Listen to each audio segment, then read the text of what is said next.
என்ன நன்மை கண்டீர், என்னை அழைத்து உயர்த்தி வைத்தீர்.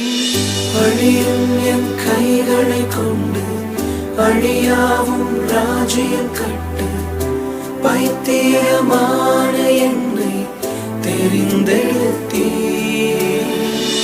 அழியும் என் உதடுகள் கொண்டு அழியாவும் வார்த்தையை சொல்ல, எத்தனாய் வாழ்ந்த என்னை பிரித்தெடுத்தீர்.